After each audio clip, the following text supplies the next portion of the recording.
So, welcome to the first episode of the Talk of the Town podcast with Kevin Cole, where we're about local stories, local leaders, and local impact. I'm your co-host, Cameron Cole. I'm Kevin Cole, former mayor, City of Pearland. Almost 49 years of history right here in Pearland, Texas. That's right. 32 Showing years, your age.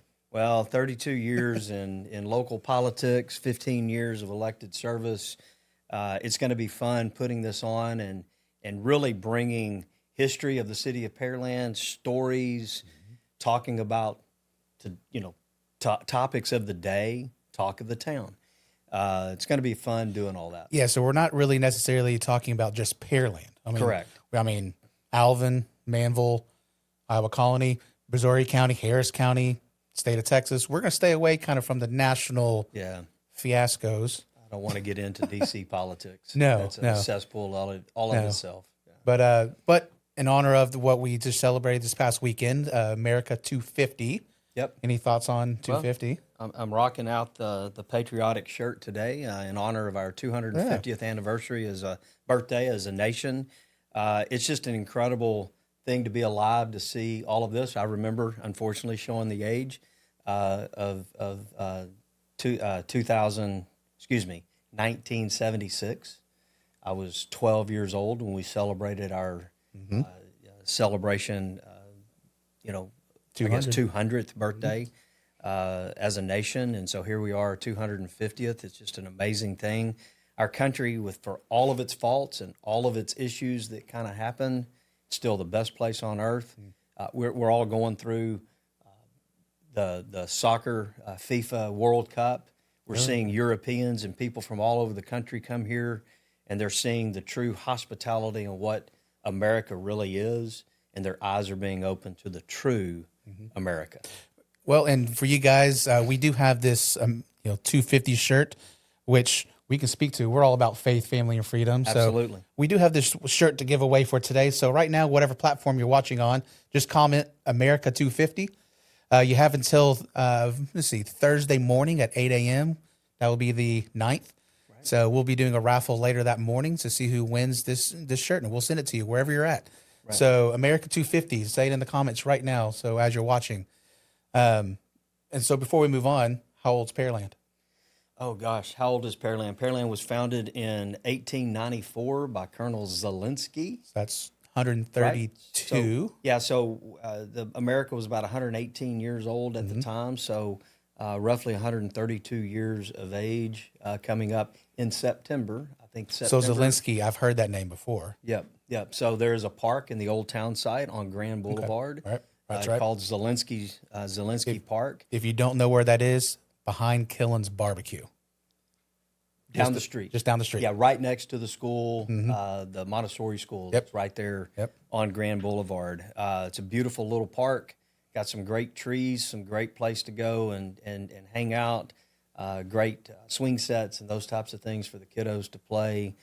More to come as the city of Pearland works with kind of the grand plan and doing some stuff there on Grand to make that a festival space and everything else tying into that park. It's going to be really fun to see that over the coming it is. And little plug, we do have Visit Pearland here in town, and they do a lot of historical, in fact, they have a historical podcast called the 1894 Podcast, which they talk about the history of Pearland. So if you're a history buff like myself and you want to learn more about the Pearland history, I try to find them and go listen to them, kind of go watch their episodes. We'll be talking about a little bit of history over the next coming weeks as well. So we'll be kind of diving into it. If there's certain parts of the city that you want to, or not just Pearland, but Missouri County that you want us to kind of talk about, let us know. We'll dive into it. We'll do a detailed look into it. We may already know the stories behind it. Right. So you guys let us know what you guys want to hear from us as we kind of go through this endeavor of this new podcast. Yeah, this podcast, like again, Cameron, you mentioned it's not meant to be Pearland specific. We want to get into the other area cities. We want to bring in the mayors. We want to talk about what's going on great in their cities. We want to talk about their challenges as a former mayor to those mayors. Just have those conversations and really highlight. At the same time, we're going to talk about current events, talk of the town, what talk is going on around town on certain events. So we may weigh in as we get closer to the November elections. We may weigh in on some of the elections and what's happening in certain races. Again, talk of the town. It's not meant to be Pearland specific, but we will talk about over the coming weeks how Pearland developed, for example, and Right. things of that nature. So there's a lot of cool things that we can get into and why we are where we are as a city. Certainly, I have that history and want to help share and educate. The other part of this program over the time is we want to educate on current events, educate on what's happening, not only at our city, but what's happening in our county and those types of things. You know, there's some current events that are going on, you know, in Brazoria County right now. You know, several weeks ago, we had a tragedy in the South County down in the Lake Jackson area where we had a deputy involved shooting. A young man, 19 years old, Mendoza, lost his life in that arena. And what a tragic event, tragic for everyone, tragic obviously for him, his family, tragic for the officer and his family as well. And so, you know, we can weigh in on some of that. Well, since you brought it up, I mean, what are your thoughts on it? And what are your thoughts on everything from the Brazoria County Sheriff's Department to the DA Yeah. to the county leadership, anything? Yeah, you know, it's interesting. I'm not going to weigh in on investigation. I mean, I'm not an investigator. I'm not a police officer, and so I'm going to let investigations be the investigation. You know, why did all this happen? How did it happen? All of those kind of things need to be part of the investigation, and let the investigation weigh in. On the political side, or on, you know, the communication side, I think there was some missteps that have led to some of the problems that are people are backlashing against, you know, and I think that could have been handled better. It's easy to Monday morning quarterback and come in, you know, after the is, fact yeah. and do certain things, but in the moment, I think there could have been some things done that would have been better for the sheriff's department, the DA's office, and everything else. Okay. Well, and here we are, just roughly 2 months of you removed from office as mayor. So I'm going to ask this question: if you were mayor, as mayor, and if this incident would have happened in the city of Pearland Right. with the Pearland Police Department, how would you guys, number one, should handle it, and how would you feel? I guess my just. What is our process? What is our policy? Yeah. What is So what would have happened had this been a city of Pearland and a Pearland Police Department action? sure? An officer involved shooting, and obviously with somebody losing its life, their life. So just real quick, this incident happened shortly after midnight on a Sunday night to Monday morning. So somewhere around, and the dates are, or the times exact are out there, 12:06, 12:10, somewhere in that ballpark. So just after midnight. So clearly, you know, if this would happen in the city of Pearland, the chief probably in bed, you know, sheriff going to be in bed, assistant chiefs, assistant, you know, not assistant sheriff, but head deputy, they're probably in bed, right? But I don't care what department you're in, sheriff's department, police department, whatever, there's a captain on duty. There is always a captain on duty. There's multiple shifts. There's always a captain on duty. And so I can guarantee you, the city of Pearland, when the officer radioed in, I've had an accidental discharge of my weapon and somebody has been hit. Okay? That, I mean, I don't care who you are. The dispatcher, when they hear that, within 2 minutes, captain is on the phone. If the captain didn't hear it, Correct. If the captain didn't hear it, listening to the dispatch, radio yeah. call by itself. So just benefit of the doubt, within 2 minutes, that captain's on the phone. Okay. Within 2 minutes after that, the chief is notified. We have an officer involved shooting. Chief's going to be notified. woken up. And so within minutes, within minutes after that, the public information officer, PIO, at Pearland Police Department is notified. Woken up, you're out of bed, you're on site as fast as you can get there. Okay, so that's what would have happened under the city of Pearland.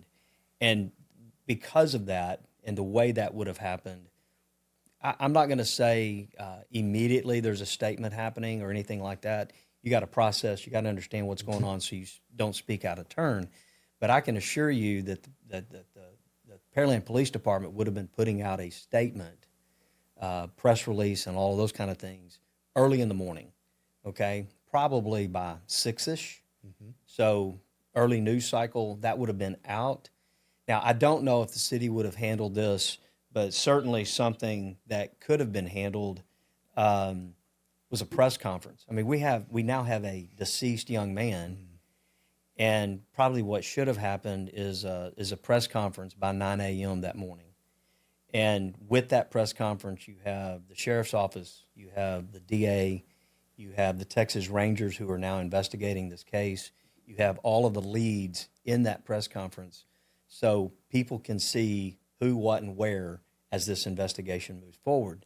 That didn't happen. And unfortunately, the sheriff's office didn't even release a press release or a statement for almost 2.5 days later. I mean, it was Wednesday mid-afternoon or something like that before they released a statement. And instead, you've got to get out in front of those types of things and get it released. Now, release of body cam, release of all those kind of things, because it's an active investigation, a criminal investigation, those things are not going to be released in an active investigation. Because remember, on the other side of an investigation, assuming there's an indictment that happens, let's assume that for a second. An indictment happens. Again, I'm not going to weigh in on the investigation.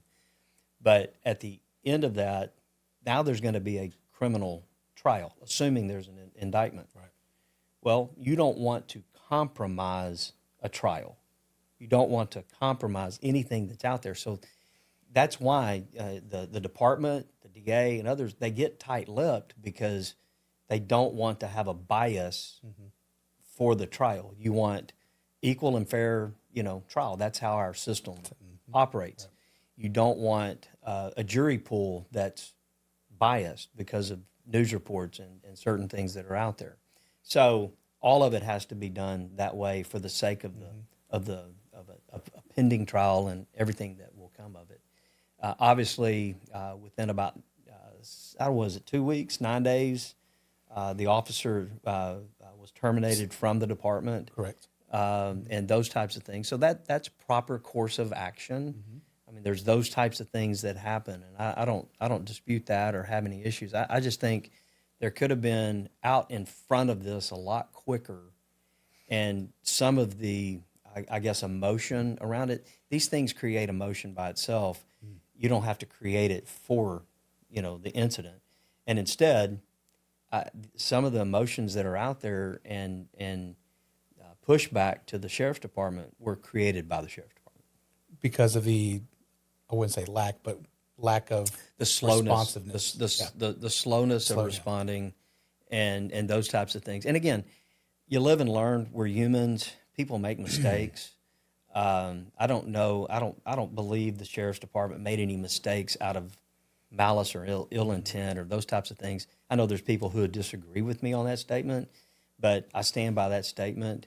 I think the sheriff's department wants to do the right thing. And ultimately, they did the right thing by handing this investigation over to somebody that's not their department. Right. I think that's the right thing to do, bringing in the Texas Rangers to do that. And so you got to let this investigation play out. I think this last week or so, there were some going and getting his gun and those types of things. So there's evidence that's being piled up against the officer and those types of things along the way. And so all of that's going to play out. It's never as fast as we want it. That's what I was about to say is Never. This is going to take a little bit. This is not going to happen overnight. Yeah. Well, Investigation. process of an investigation, the Right. process of gathering the data, the evidence, and everything else has to be done in accordance so it can be used. And no in a matter court where of the law. investigation goes, you want it done right. Right. Has to be. Has to be. Has to be done right. correct. Because at the end of the day, you want justice to be served. And we live in a country that you are innocent until proven guilty. And so we can't rush to judgment. We can't rush and say the officer is guilty. We do. We see that out on social media. But the court of law is you are innocent until proven guilty. And so it is up to the state, in this case, the state, because of the Texas Rangers Texas involvement, Rangers yep. being involved, to prove a case. Right. And so you want the evidence to be pure. You want the evidence to be right. It has to be gathered a certain way. There's chain of custody on the gun, everything else that was happening, the car the young man was driving, all of those kind of things are pieces of evidence. Mm-hmm. How did it accidentally go off? Don't know.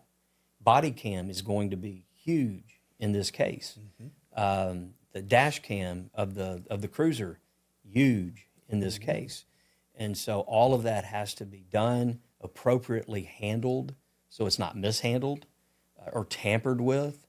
Any misstep along the way could cause mistrials, could cause problems down the way. Mm-hmm. One thing I can assure you, though, this trial and this case we are going to hear about mm-hmm. for years. Well, and yep, we're gonna have a step-by-step look at it all along the way. Correct. Absolutely. Correct. Yeah. So, well, to the Mendoza family, we're of course praying for you guys. Never an easy thing, losing a loved one. So, you are in our thoughts and our prayers. But yeah, we're going to continue monitoring that situation as it moves forward through the investigation, and who knows, we might bring it back up here as well. So, but again, we're here all about local issues. Right. We've had an issue arise here locally within Pearland City Council. Right. So, what kind of talk about that a little bit? What happened this past Monday, or it would be 2 weeks ago now, right, on the 22nd? Yeah, this whole incident with Mayor Wiltz and council up front breaks my heart. Mm-hmm. Because as being somebody that's been on that council and obviously stepped off that dais as mayor, I understand how certain things operate. But to watch the division, the divisiveness that's already happening, amongst them, it really breaks my heart to see that, and to see that our community is having to go through that. I'd like to weigh in on some of what Mayor Wiltz has done. We now have a video of him on June 13th. It was a Juneteenth rally at the Pearland Town Center. I have attended that over the years as mayor. I've gone with proclamations and those types of things to that very rally. The NAACP actually puts that on. Mm-hmm. I've spoken at that several years, and that's the event that he spoke at. I believe we have about a 4-minute video of that, mm-hmm. and I'd like to share it with people. That I think this video has probably been out and people have seen it. We actually retrieved this video off of a Facebook account by from someone who was present at the event, yeah, and videotaped it and put on their social media account. So, well, yeah, let's go ahead and if you want to, let's go ahead and get in that video and we can kind of dissect it on the way. We'll go ahead and cue that up for you guys. Go ahead. Resistance that is, and resistance that continues to this day. And I'll bring it closer to home. As Monica mentioned, I'm the first black descendant of enslaved Americans here on this soil to hold this position. The first.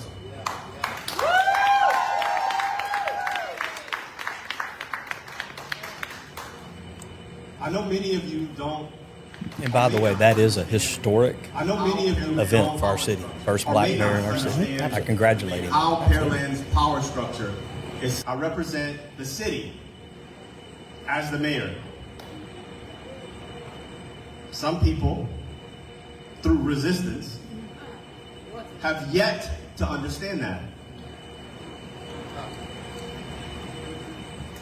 We have a city manager, a full-time executive who runs the city. We're governed by 7 members on council. Before I got into this position, the mayor held several roles outside of the city on different boards and commissions. Several. My predecessors, for almost 40 years, held these positions or the mayor was appointed to those positions by our government. Resistance.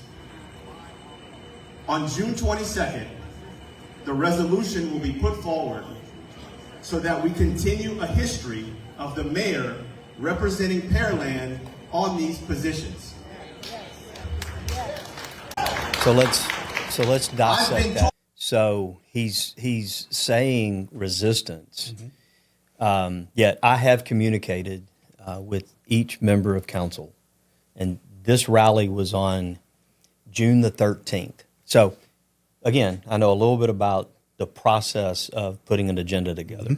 Okay, so the Wednesday before this, there should have been an agenda meeting with the mayor. So one of the mayor's prerogatives, one of the mayor's duties, He's privy to some and information. powers is agenda making. So the mayor is met with on every single agenda that comes through. Most things are put on agenda by staff because it's the normal course of business.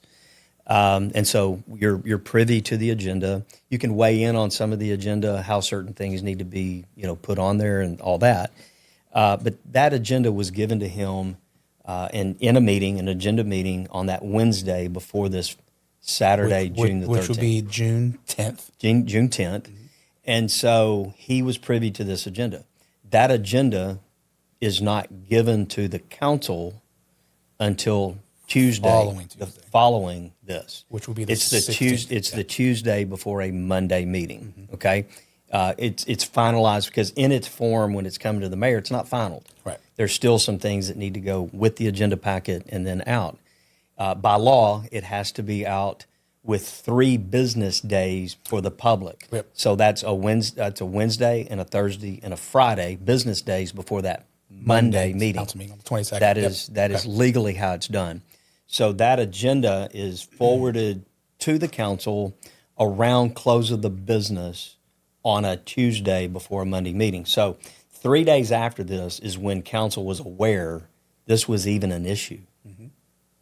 Again, I've spoken to every single council member, communicated with them, asking if any of them had had any discussions with the mayor prior to the 13th about boards and commissions and HGAC and all of those kind of things, appointment. All 7 have said no. Well, So- in fact, I think there was a conversation the day before this with a council member, but that was never brought up. One of the council members did say that they spoke to the mayor the day before, so on the 12th, but nothing about HGAC. It was about other issues. Right. Nothing with HGAC in this appointment was even mentioned. The council member did say that they spoke to the mayor again I think it was Sunday, the day following this on the 14th, to finish up their conversation about whatever they had a topic about. Yeah. And at that point in time, HGAC was mentioned.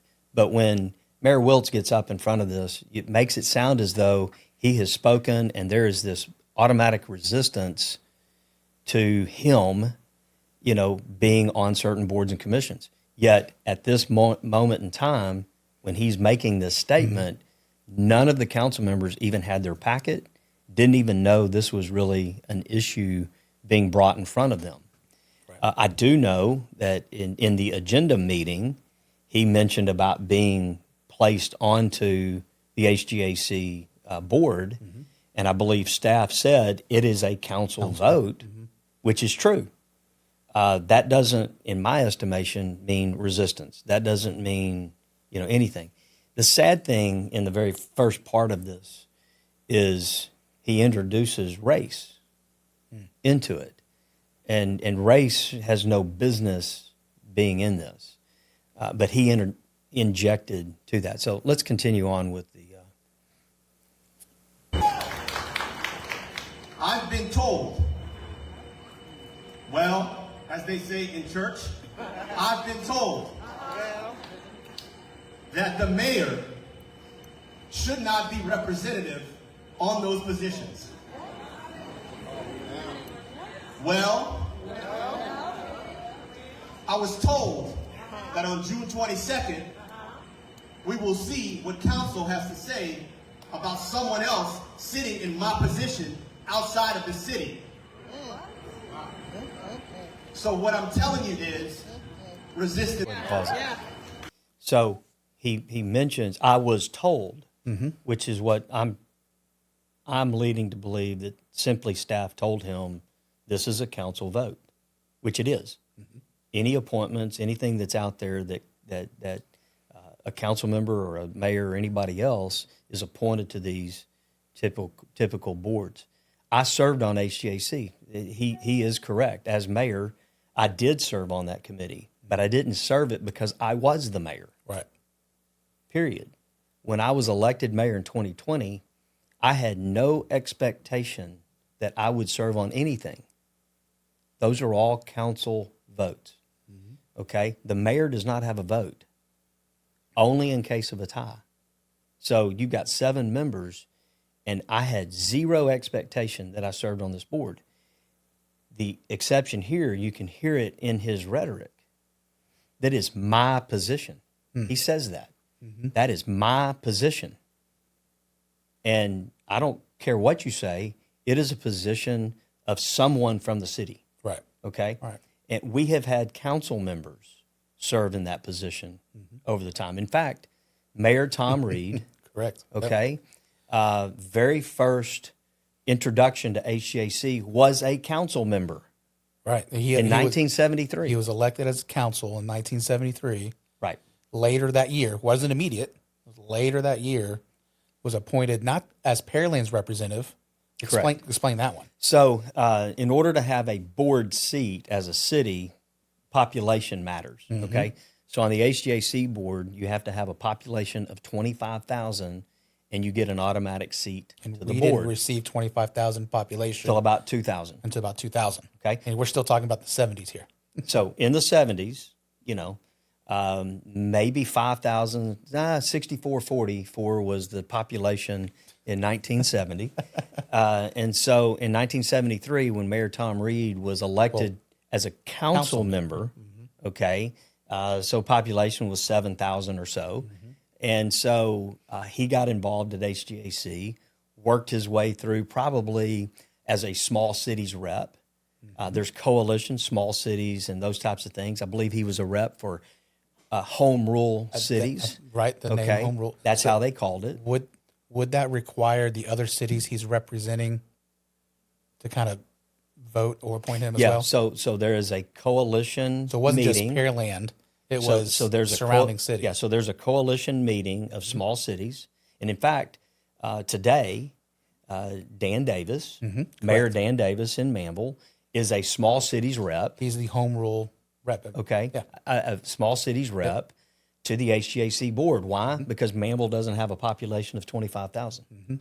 Okay, so Mayor Reed, as a council member, so Council Member Reed was in that position when he became mayor in 1978. He was already that rep He for was 5 already, years. He was already on the board, so he just stayed on. He just stayed on. He wasn't Correct. given that because he became mayor in 78. That's correct. Okay. And he wasn't given it because he was the mayor. Right. He was given it because he was already on it. And if anybody knows, Mayor Reed served in those capacities for decades. He was mayor until about 89 or 90, and then he did not run again. Mayor Vic Coppinger was mayor for about 3 years, died in office, had cancer, and in 1993, Mayor Reed came back, ran in an unexpired term, became mayor, and because of his totality of being on HGAC, was just reappointed back to HGAC. Correct, because Pearland would have been in that home rule category still when Vic Coppinger was mayor. That is correct. So to say the last 40 years, 25, 40 years of the mayors would be kind of an incorrect statement. It's a matter of semantics, okay? But we didn't have a board seat until 2000. Right. We didn't not have a transportation policy council. That is another board at HGAC that you have to have a population of 50,000 before you actually have a seat at the TPC. And we hit 50,000 around 0506 timeframe, right. somewhere in that ballpark. And so we didn't even have that established until then. Okay, now you can work yourself through small cities and all of that. Again, Mayor Reed did that, But he was representing all of the small cities, not just the city of Pearland. And correct me if I'm wrong, it's not just the small cities in Brazoria County, Correct. It's the region. the region. The region, right. So fast forward to me, again, Yep, 2020, I had more council experience than any member of council that I walked into. The closest to me had about 7 years experience. I had 9. Members, of just council experience. That doesn't mean your professional life outside of council either. Correct. Which some people will want to say, well, that matters. In which it does. it does. And even for Mayor Wiltz, your professional capacity does have a bearing on how these things are done. But I will say, at no point in time did I expect or demand or thought I was entitled to a position on the HGAC board. Let's go ahead and keep rolling this down. Resistance is and resistance continues to this day in this city. Pearland, you've never seen me raise my voice, dictate, or say anything. I've never asked for anything more, but I'm definitely not asking for anything less. So, based on the power that I have, which is the people in this city, I'm asking you, residents of Pearland, on June 22nd, show up at the council meeting and let them know that I don't just represent myself, I represent 150,000 residents in the city. Pause the tape.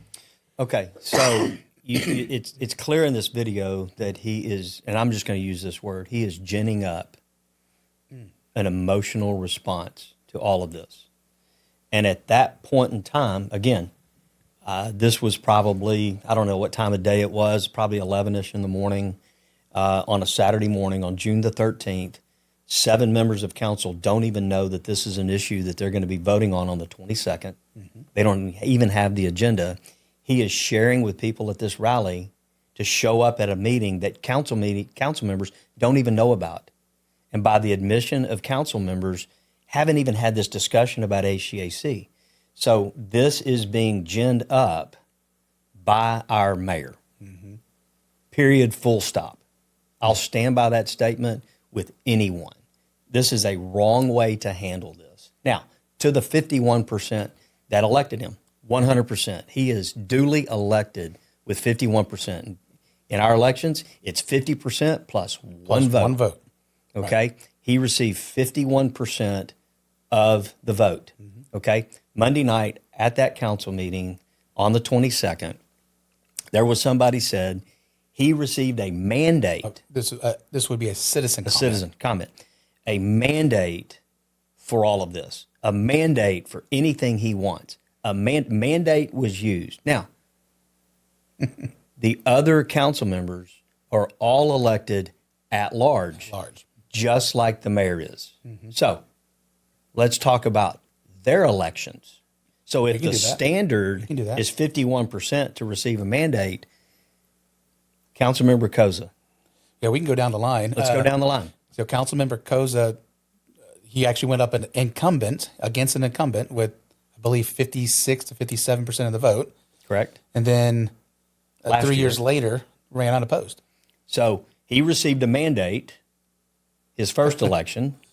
Yeah. And I would consider being unopposed is a mandate. Which, by the way, is the best way to run Yes. for any political office. I've done it. It's nice. Sitting next to him would be Tommy Eccles, who ran in the special election back in the spring. He ran unopposed. Correct. I'll just go quickly through all of them.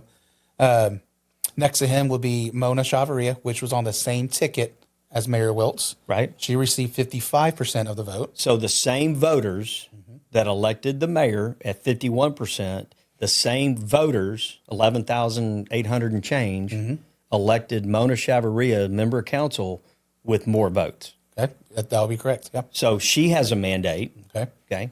Next to her, of course, is Mayor Wiltz, and next to Mayor Wiltz would be Clint Byram. He received 53, almost 54% of the vote. of the vote. Next to him would be Laney which Laney was actually in a 4-person race originally. And even when she was in a 4-person race, she got 48.5% of the vote in the general election. Right. And her runoff, I believe, 78% of the vote. So that's like a double mandate. And of course, when Laney ran for re-election, was unopposed. Unopposed. That's a mandate. So next to her would be Rick Fernandez, who ran for the first time last year, unopposed. And then our last council member, Rushi Patel, when he first ran 3 years ago, in 23, he received 59% of the vote. Something like that. And he was up for re-election during this election cycle and received over 8,000 votes Well, he ran unopposed. because he ran unopposed. Right. So it's dare say that when you don't have districts and everybody runs at large, just like the mayor runs at large. So if the standard is 51% and that's a mandate, seems like the rest of the council has a mandate too. So when you have that, it forces everybody have to work together. Okay? Everyone has to work together.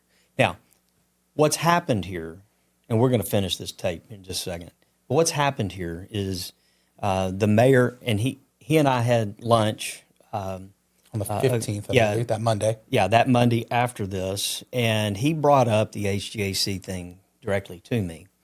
And I stopped him and I said, look, the HGAC board appointment is up to the council. That's what I told him. It's a council vote. And I said, because we had already talked about it previously in our conversation, that all 7 members of council endorsed his opponent, did not support him. And that's true. That's tough for him. Absolutely. And he's walking into that arena and where he doesn't have their support to be elected there. That doesn't mean they won't work with him, doesn't mean that they won't support issues and initiatives that he wants to bring forward. It's a matter of fact. They supported somebody they were on the council with. And so as a result of that, he is now taking that and is projecting the fact that they didn't support him as mayor, they're not going to support him on anything. So my advice to him that day, having lunch, is you have one job to do right now, and that is build relationships with your council. Right. Build relationships with your council. So let's go ahead and. And if you don't like it, you should talk to the 51% that put me there. Again, the council meeting is on June 22nd. I'm asking for every privilege that has been provided to every other mayor before I got here. I tie it back. The rules are the rules, and they always try to skirt the rules that they put in place. It's good enough for them then, it should be good enough for them now. What's changed? The title hasn't changed, just the color of the person sitting in the seat. So when you come June 22nd, you need to tell the 7 council members that represent 100. So again, There's a lot in that little short right there, and, too. And so again, he is assuming that council won't support him. And now, if you're a member of council, and I've been on council, and incidentally, he and I had a discussion about placing things on the agenda, okay, which the mayor has a right to do. Right. I told him that I served with Mayor Reed as a council member. And yeah, there were times where Mayor Reed would place things on the agenda and we didn't support them because he didn't vet it through members of council. So I told him, I said, if you're going to do some things and place things on an agenda, it would be wise to vet that. All the reason, build relationships with your council. The mayor in Pearland does not have a vote. You only vote in case there's a tie. Well, in 6 years on council, how many times did you vote? Maybe 5. There you go. Okay. And that may be a stretch. And So it's very Just rare. want to get that out there. It's very rare. And at the same time, so if you want to do something or get something done, you've got to convince 4 people on council to get it done. Get it done. Okay? That goes for council too. And it goes for council. If they want to achieve something, they've got Gotta to have 4 votes. They've got to get 4 votes. That's just how the process works. And we want that process. Exactly. That vetting that process is important. So in my conversation with him, that happened. So immediately after this, again, this Juneteenth rally sponsored by the NAACP, that Monday after he and I had lunch, NAACP put out a flyer, Call to action. call to action flyer, calling and asking people to be at the council member. Again, this is before This is the day before council received. even their the agenda. agenda. So they don't even know this is an issue. Now they do because it's This is how they're finding out through how they're finding out. flyers. Yeah. So I can tell you as a council member, if my back was against the wall, I would have been doing what the council did as well. Let's table this until we can actually have more discussion. Well, you mentioned table, and that's actually what ended up happening is council tabled it till October. And I think it's important to let everyone know why they tabled it till October. Because Mayor Wiltz just did say in his video, rules are rules. So the rules in Pearland, okay, city of Pearland, all of the boards and commissions that the city deals with, from Parks Board to Library Board to Planning and Zoning and the like, including HGAC, historically, all of that work and appointments and everything else is done in the October to November timeframe at the city of Pearland, okay, which the mayor actually has his own committee. It's a board's committee. Yep. It's him, Mayor Pro Tem, and another member appointed by the council to serve as a 3-member clearinghouse, if you will. Yeah. Okay, that will bring those as a kind of a slate to To the rest the of council. Okay, and so that happens in the normal course of business in October. And again, go back to Mayor Reed being elected as a council member in May. in May of 1973, was not appointed to any of this stuff until late of the year. Okay, that's a normal course of action that has been a practice in this city for decades. And so council said, let's revisit this in October. We have our alternates that are in place to date, and let it move on. And so it's been very, very sad to see this divisiveness, and it didn't stop Monday night. The divisiveness did not stop with Monday night. Raul, throw up the graphic. Members of council received an email with this graphic, and yeah, it breaks my heart that somebody actually put this out there. But it says our time is now, and the mayor will get everything he wants. This is one of the most grotesque graphics that I have ever seen in politics. It's uncalled for, it's unnecessary, and this is a result of our mayor ginning up emotions that are real. Don't get me wrong. Is there racism in our country? Has there been issues in our country over the decades? We just celebrated our 250th. And part of this country, we went through a time period of slavery, and it is a black eye on our country. But it's one that we can learn from and move beyond. And then we have this, calling each member of council racist with a white hood on their head. That graphic is 100% uncalled for. Well, and it's 100% avoidable. Completely unavoidable. I know, and completely avoidable. And I know you've said it already. I'm going to ask the question so you can restate it again, because I know you sat down with Mayor Wiltz, the week before all this happened. If you can tell him and give him some advice from one mayor to another after this incident, it's already happened. It's already out there. Yep. It's public. It's public information. Can't take it back now. Right. What would you say to him today? The graphic itself needs to be completely denounced by him. Okay?